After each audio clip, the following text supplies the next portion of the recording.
Perfect. Woo! All right, and with that, Michael's going to talk to you about eradicating hepatitis C with bioterrorism. So one more round of applause for Michael.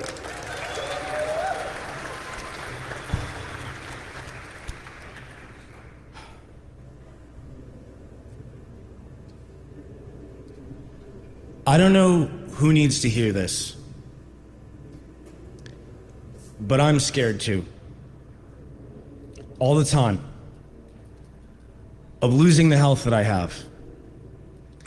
I know what it feels like. I know what it feels like to not know what's wrong with your body and to have to go shop for a stranger who has the authority to maybe or maybe not give you what you need.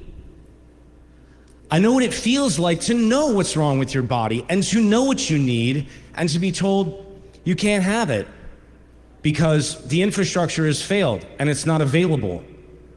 I know what it feels like to be told that you can't get it because it's not legal in the place where you are.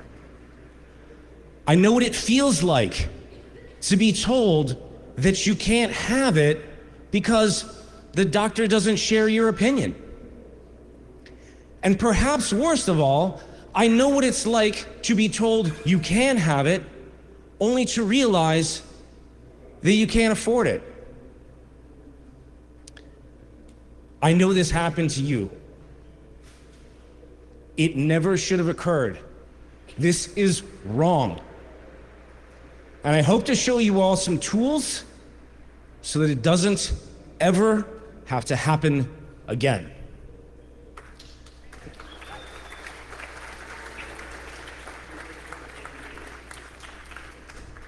Sorry, there may or may not be some slides, but what you're about to see is a photograph of me, hopefully.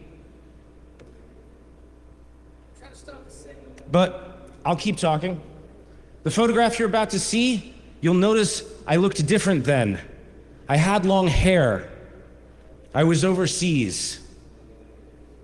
3 days later, I had no hair anywhere on my body. And 3 weeks later, I had all new skin. And I decided to be magnanimous and not show you how it came off. But it was rough, and it was ugly.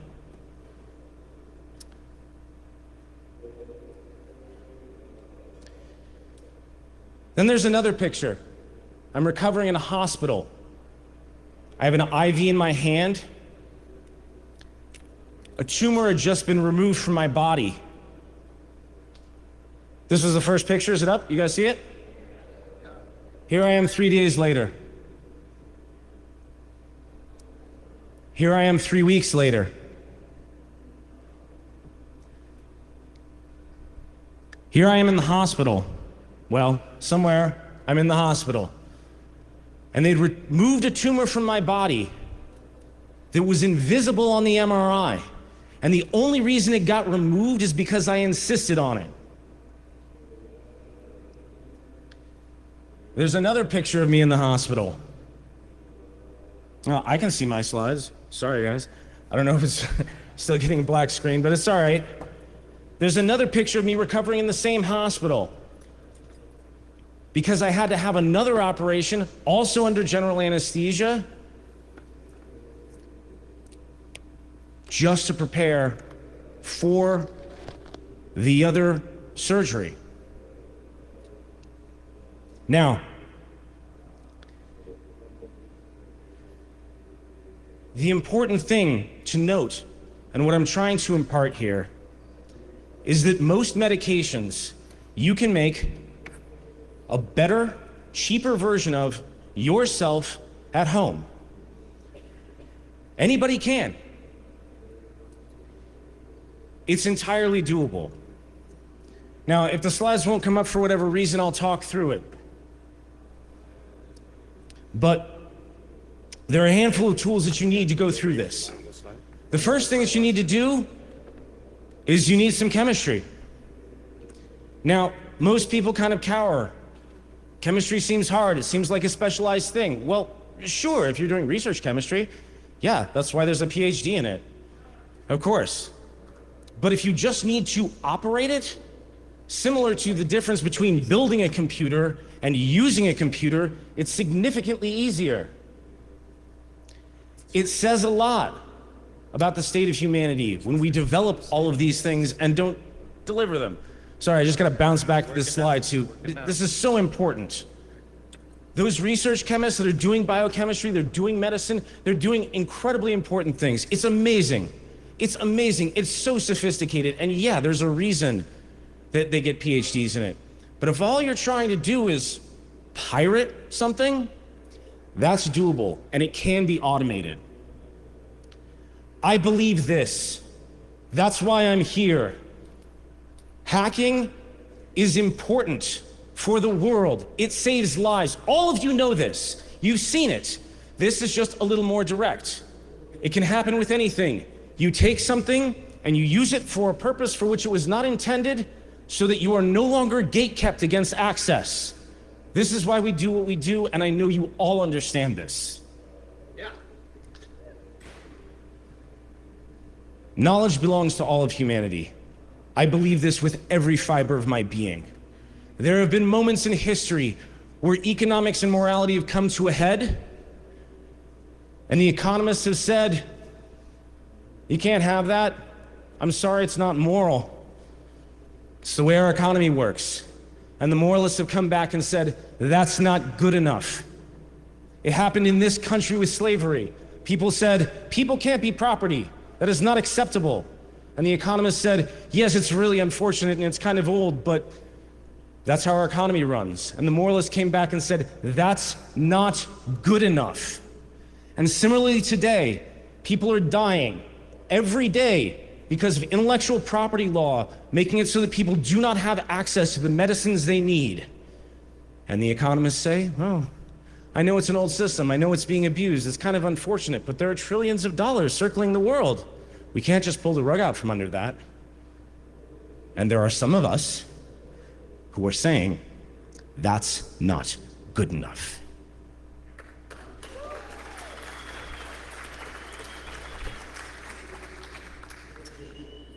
I know you all believe in the right to repair. I do too. I believe in the right to repair for your body. And this is not a new idea. It used to be that everybody was involved in their own health. The notion that you can't manage your own health is fairly new. Gates have been put up saying, you can't do this. You're practicing medicine without a license. You're not allowed. But if you come to the authority, we'll sell it back to you. Not acceptable. You need to become involved in your own health. You can't just follow doctor's orders. It's not good enough anymore. I don't know if it ever was. We know that this is not an excuse in wartime. Why is it still an excuse when you're dealing with your health? It shouldn't be.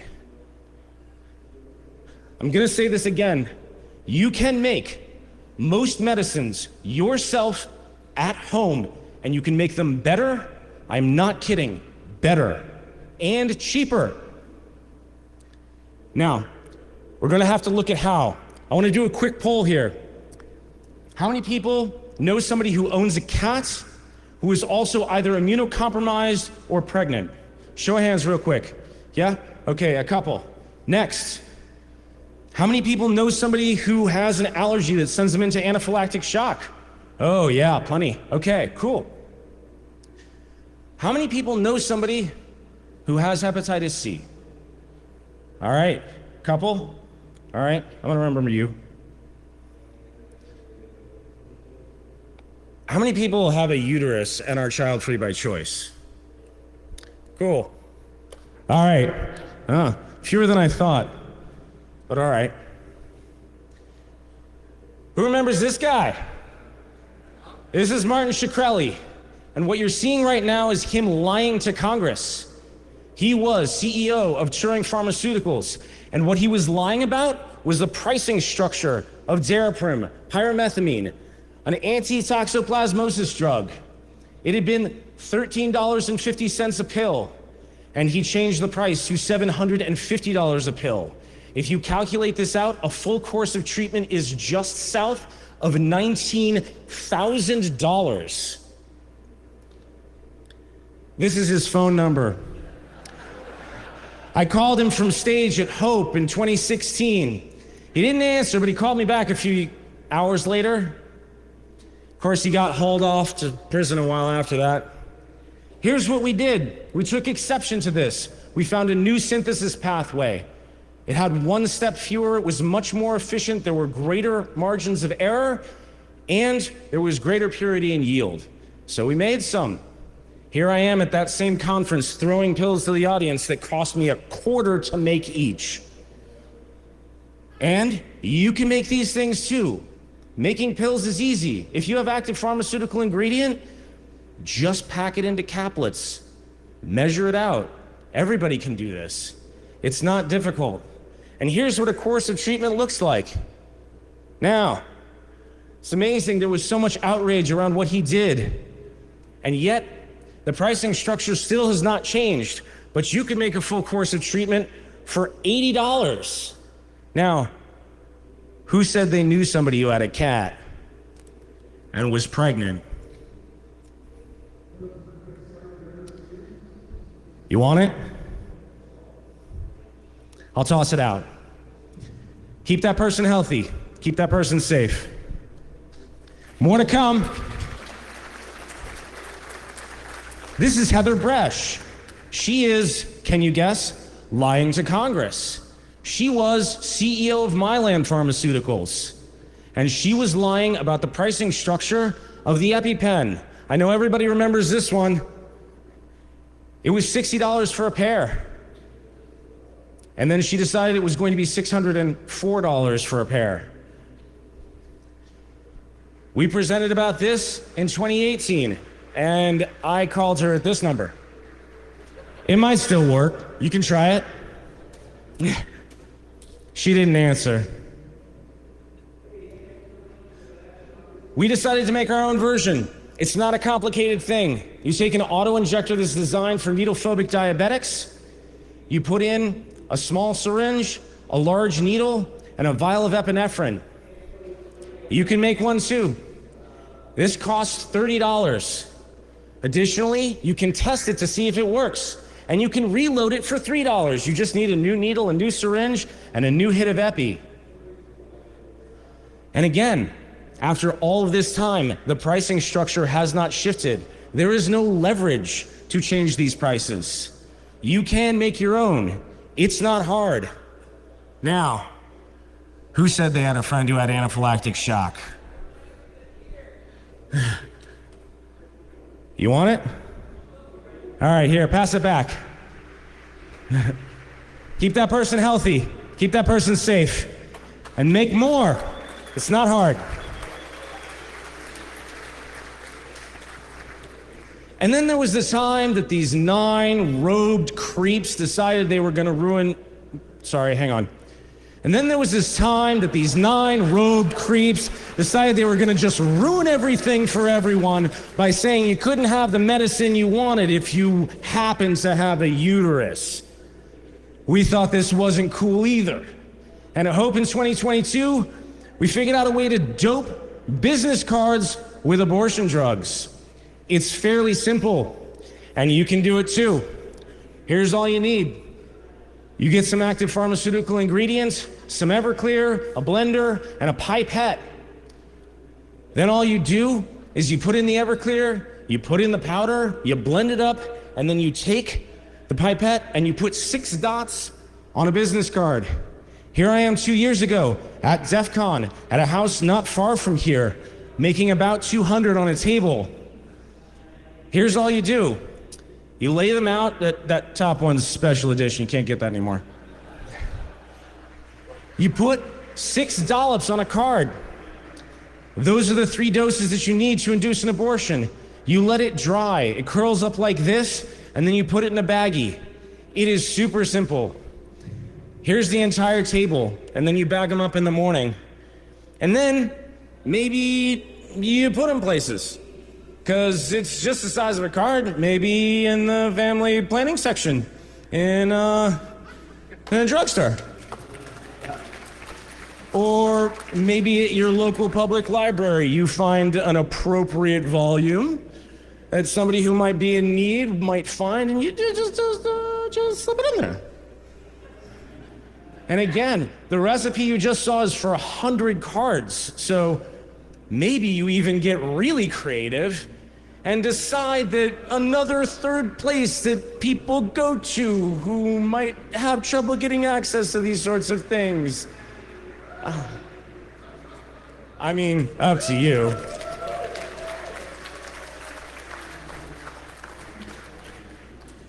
The Guttmacher Institute estimates that it's about $500 if you want an abortion through traditional channels. If you send away for mifepristone and misoprostol pills, it will cost you about $160. These cards, they cost 89 cents to make, including the printing of the cards and the baggies. You can afford to make these. And despite all the outrage around all of it, this pricing structure and the access hasn't shifted much.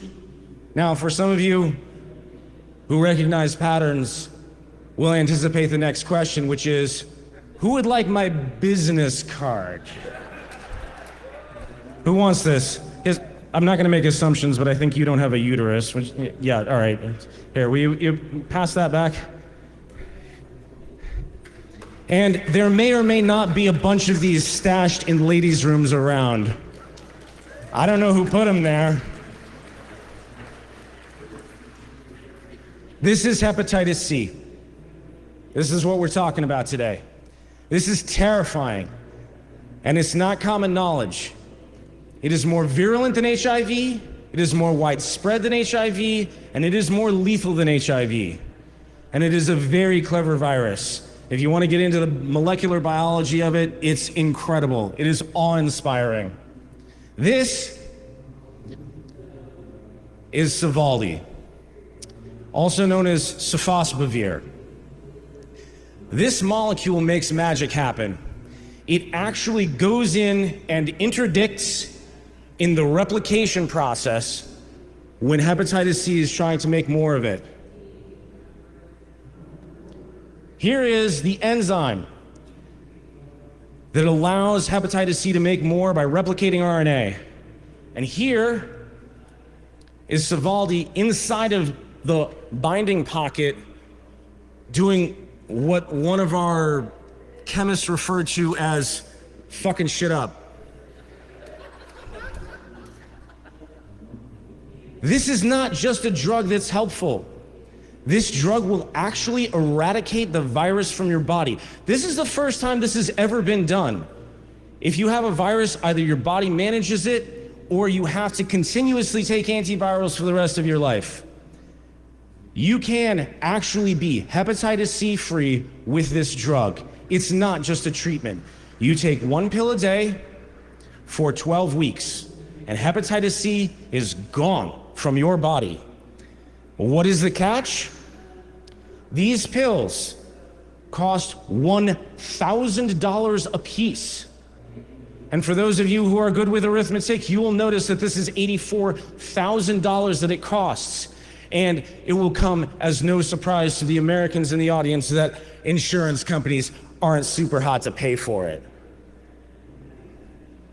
Let's look at how shitty hepatitis is. This is how it's gone the last few years. 2 seminal moments I'd like to point out. Here's where Sovaldi was invented. Now, those of you who are familiar with the American medical system and how drugs go will know that it takes a while between invention and approval, and indeed it did. But here's where it was approved. Maybe you noticed something kind of strange about the graph. Let's extend the data just a little bit, and you'll see, taking it up to the current day, it's getting worse, not better. That's worth wondering about. Now, as some of you know, I'm a mathematician. I will not require any of you to do the integral to calculate the area under the curve here as to how many people died since it was invented. It was over 5 million between the invention of Sovaldi and today, all of which could have been avoided if they had merely been given this course of treatment. And I take great exception to that. Right now, Almost 1% of the entire world has hepatitis C. It's closer to 0.75%, but look around this room and do a quick back of the envelope. There are plenty of people right here who have it. Plenty unknowingly. Again, it is more virulent and more deadly than HIV. 1.5 million people will get it this year. Some probably later today if they get lucky. Hopefully it's fun in the process. Over 250,000 people will die of hepatitis C this year. 250,000. And somebody dies every 2 minutes. How long have I been up here? When I talked about this 5 years ago, it was every 3 minutes. So again, not only is it getting worse, but it's getting worse faster. Now, usually when I start throwing these sorts of numbers out, people get a little depressed. And they ask, is there no hope? And I would like to quote one of my favorite superheroes. Oh, I will give you hope. And I ask only one thing in return. Now, you might not recognize this man, but his name is Daniel O'Day. Interesting last name to be talking about at a hacker conference. You figure somebody's gonna fuck with him, right? He is, as you might guess, lying to Congress. He is CEO of Gilead Pharmaceuticals, and he is lying about the pricing structure of Sovaldi, which, as mentioned previously, is $1,000 a pill and is $84,000 for a full course of treatment. Oh man, I had such like a climactic moment that I was building to. Like I was so excited for the next thing. If I can pull it off, it'll be great. If not, it's like an NES, right? Everybody remembers this. It's a perfect trick. It should work every time. So, in the event that this doesn't work, I'll go a little further from memory. But we need to get back to the how. I've talked a lot about why, but there are tools that we have specifically that will help you through the entire process. At the top is the automation of the chemistry, and we have a tool for that, an actual way that you can automate the chemistry. Below that, there's a system that will build the instruction set that the automation system will run. No. Before that, Sure you actually need to figure out how the synthesis is done. You need to figure out how to start with some material and then work your way to your end product. And we have a tool for that as well. And of course, somewhere along the line, you have to figure out what you want to take for what's wrong. I don't see one, no. So, the first thing is called the Apothecary MicroLab. And you're gonna have to take it on faith, but I got beautiful pictures of it. There are automated lab reactors that are designed for chemistry. The way they work is fairly simple. There's a reaction chamber on the inside. There's a jacket through which liquid flows that allows the reaction chamber to maintain a particular temperature. There's a little paddle inside that will stir, and then there are these little injection systems on the top. Now, problem is, many. First, they're closed source, and they come with all the attendant problems with closed source systems. Number two, they're ridiculously expensive. If you want the most basic model, it's going to be over $5,000. And even if you have $5,000, you can't buy it unless you're a lab. Now, of course, there are ways around that, but why would you want to pay $5,000 for something that just stirs, controls temperature, and injects reagents at a particular time? You think you could probably do that yourself, right? Well, I'm a very, very lucky man. I get to brag about some wonderful things that some brilliant people have managed to build, and I get to brag about it unabashedly because I didn't do it. But the Apothecary MicroLab is something we've been working on for many years, and we have a new version that I like to call version 6, and it does all of these things. You have a small mason jar inside of a larger mason jar. There's fluid that circulates around that, oh, that doesn't look good. No. All right, moving on. There's a fluid that circulates around that regulates the temperature. You've got a stirring paddle that comes in. It's made of Teflon, so it's non-reactive. And you've got these tubes that pump things in. The design is somewhat complex, and one thing that I should mention is that tomorrow at 11 a.m.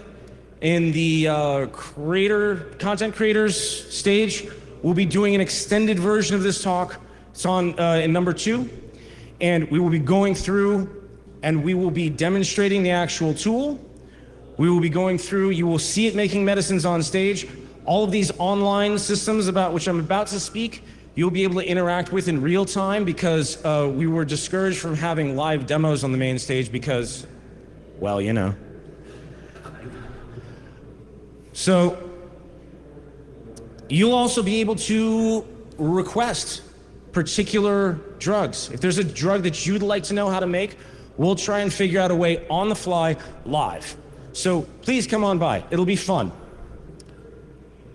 So, then antecedent to the MicroLab itself, we have a system called the Recipe Press. This is a graphical user interface that allows you to take a procedure for making a chemical reaction happen, and you get to then input it, and it will generate the code so that the system runs it. And the brains of it come in a nice, pretty box. I promise you, it's so gorgeous. You'll love it. Come by tomorrow. Or just go on our GitHub and you can see wonderful pictures of it because it's extremely well documented. Again, I work with wonderful people. Or as we say, documentation or it's not a project, right? So, you can then generate a file that it will run. And then beyond that, you can edit it. It will talk you through the things that are easy for a human but difficult for a machine to do. There's a touch screen that talks you through it. Then for the machine things where you just need to wait for a long time and regulate the temperature and keep stirring, which are easy for a human to get distracted but great for a machine, it will do those for you. Before that, you need to figure out, again, the retrosynthesis. How do you get from point A to point B? A number of years ago, we developed a system that we called Chemhactica. It's a retrosynthesis module where what you can do is literally hop on Wikipedia, look for your drug of choice, scroll down until you find the SMILES code. And hackers out there, if you don't know about this, SMILES codes are super dope. Invited by the Blue Obelisk group, an open source way that you can represent any chemical or any chemical reaction with an ASCII string is super cool. You copy that, you paste it into Chemhactica, and you say, how do I make this?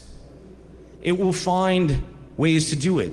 It does this combinatorially by looking through all of the chemical literature historically, and then it will put the pieces together and find reactions that have already been tested and connect the dots for you, and it'll make it as simple as you want. How are you doing? I'm going to reopen the presentation. I think we're good to go. I had a bouncer. Yeah, just quick button. Is that the right one? That's the right one? Oh, no. No, this is not the right one. I see. Yeah, that was Okay. my concern. I didn't want to go poking around your workstation. Thank you. That's all right. Well, let's bear with us a moment. Boop. All right. Let's see. Here we go. Maybe. Just last week, I had a guy interview me whose childhood friend, wonderful. Thank you. Oh. Probably.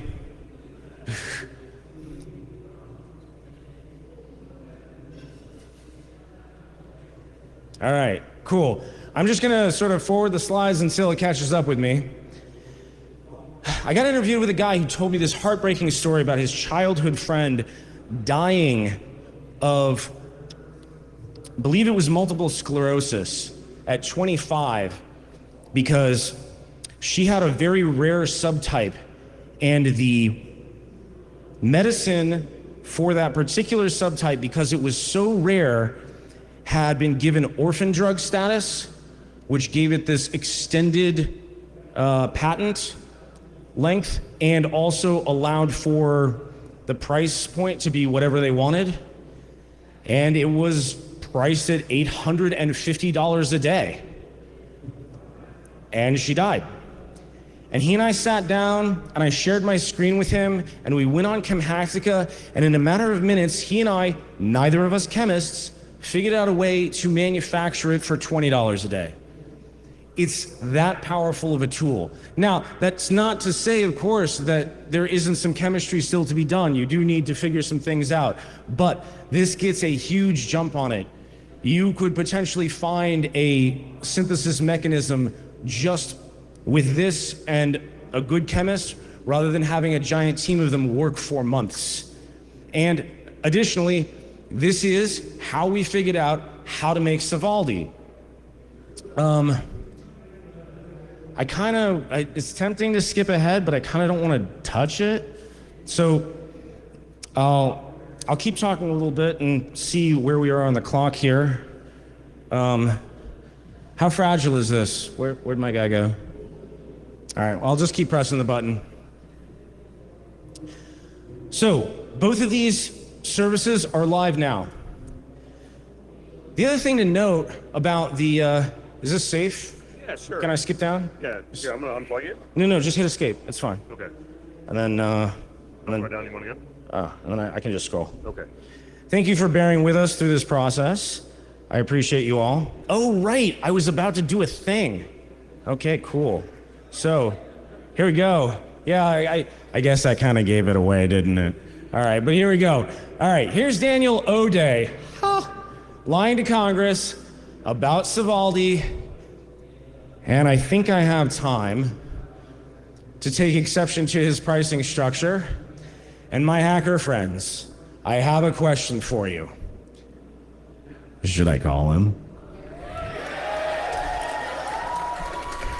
All right, now don't everybody call him at once, you'll jam the line.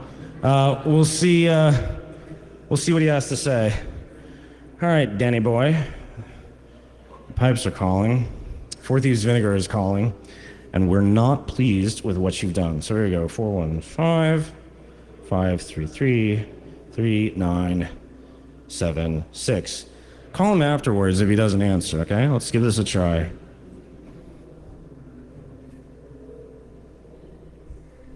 Can you hear this? Can you hear this? Hello? Hi there, Daniel O'Day, please.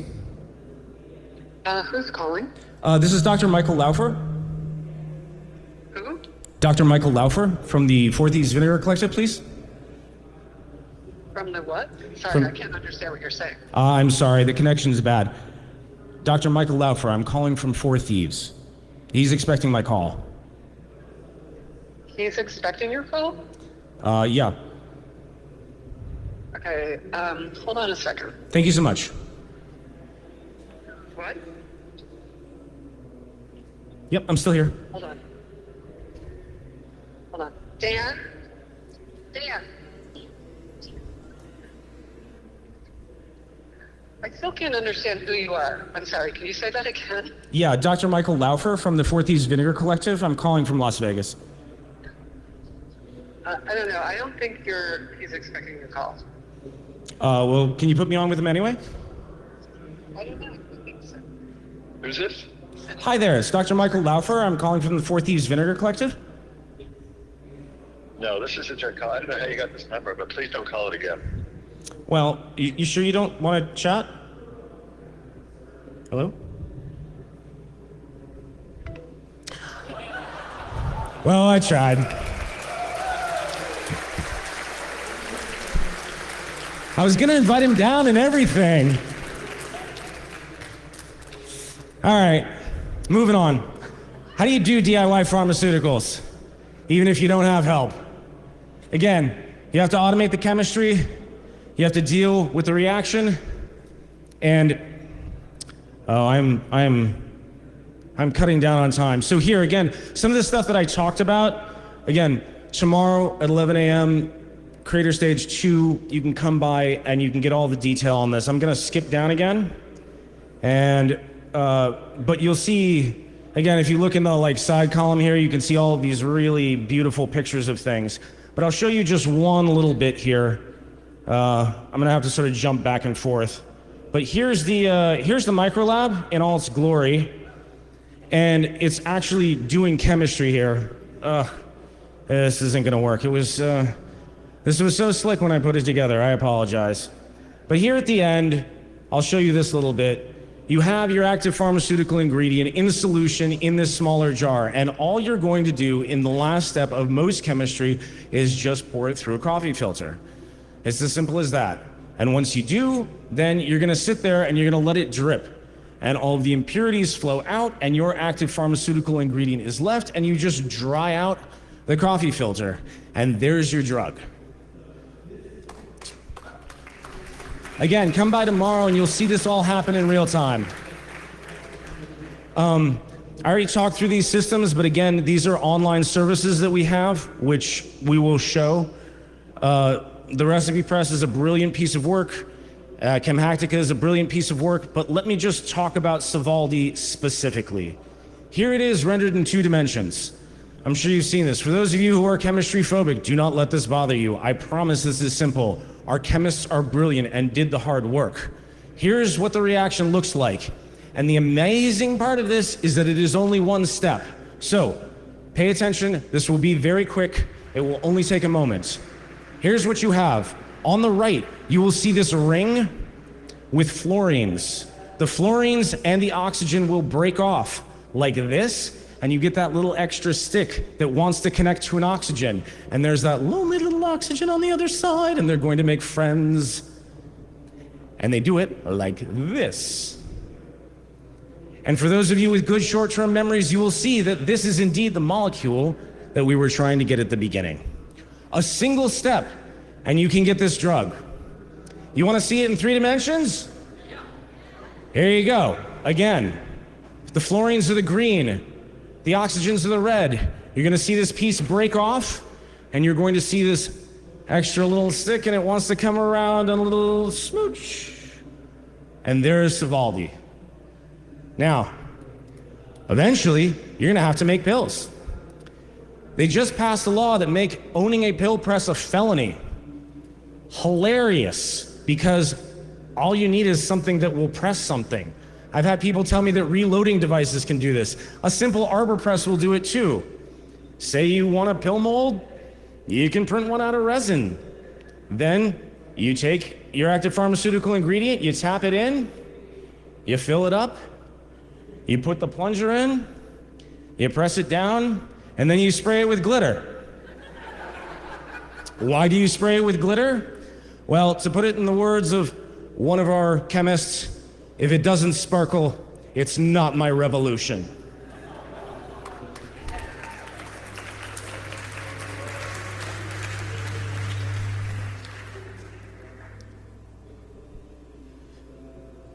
I know I've put this figure up many times, but it still horrifies me, no matter how many times I see it. This is a commercial Sovaldi pill. This is a $1,000 bill. Now, they're in circulation, not much, but they're around. You can find them. They're mostly collector's items, but you can get them. Grover Cleveland, everybody, $1,000. How ridiculous is this? Now, contrastingly, here's our little pill that we made for $3.50 worth of materials. So, here's a question. Which would you pick? Now, I happen to have one of these pills. What would you pick? The bill or the pill? So, who would take this collector's item? Yeah? All right, come up. Here. Now, these are actually worth more than $1,000 because they're so rare. There you go, yours to keep. Joke's on you, though, it's counterfeit. So you're actually in violation of a whole bunch of laws right now because you took that from me. Contrastingly, this is not counterfeit. It's pirated. There's a difference. This doesn't try to look like something it's not. This does the exact same thing as the thing that it's trying to be.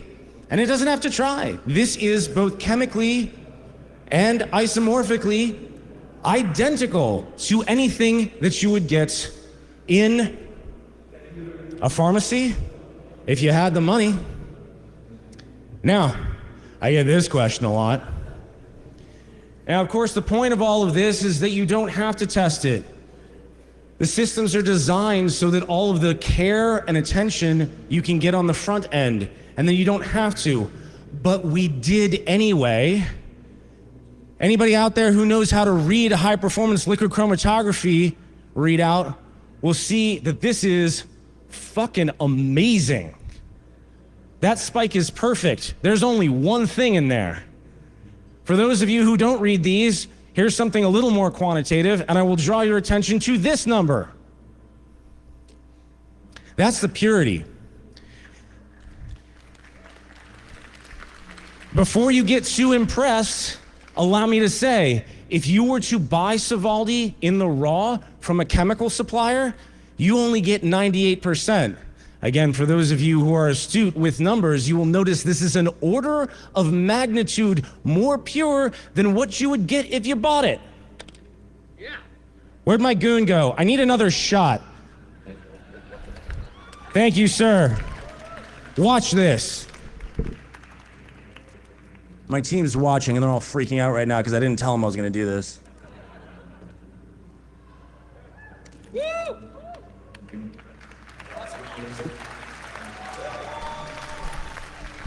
And I don't even have the hepatitis that I know of. All right, let's keep going. I have 5 minutes. Want to quote some other superheroes? You'll notice this. Now, this is the 4th time I'm mentioning this. And I mention this because this entire course of treatment can be made for $300 in raw materials. And I happen to have it right here. Now, who said they had a friend who was infected with hepatitis? There were a couple people. Right here? You, come up here.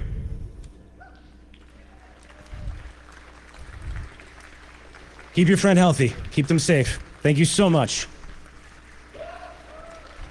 We should be doing this every day.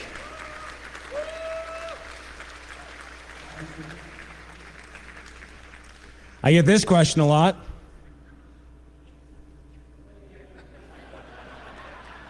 I'm going to move on now. Again, if you don't differentiate between morality and legality, one of us is in the wrong conference.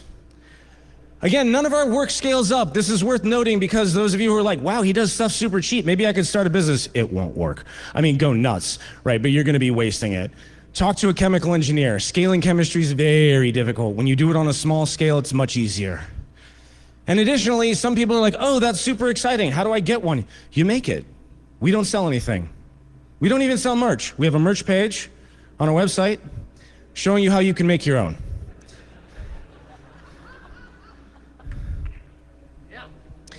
You've all seen this stamp. This is when an authority figure tells you you're allowed. Now, some people decided this might look cute, but you will never see this on anything ever, because we are not an authority figure and we are not telling you what to think or what to do. The only thing that the Four Thieves Vinegar Collective will ever approve is you making your own decisions about your own health. And that we've already approved, so go on and do the thing.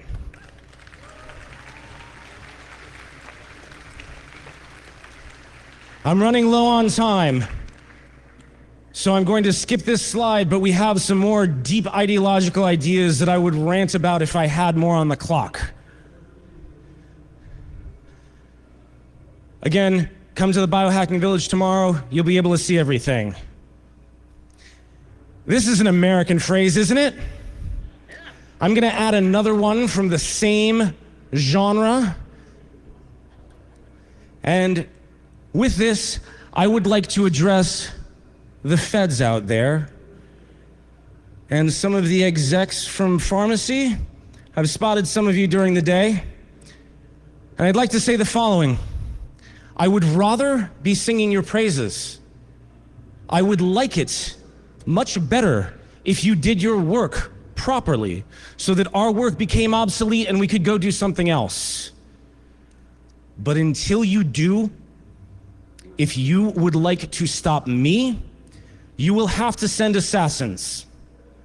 Because so long as you stand between people and the medicines they need, due to your greed or your ignorance or your cowardice, I will fight you until I curse you with my dying breath.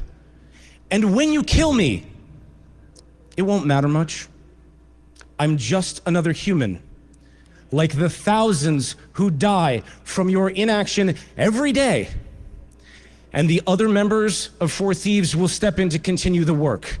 And the future members of Four Thieves that are probably sitting right next to you now will come to join them. And the ones far away we haven't even met yet, because we are fighting for nothing less than our lives.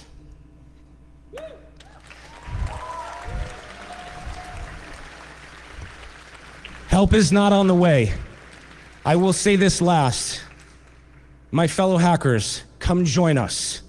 And we have one last tool that everyone can use.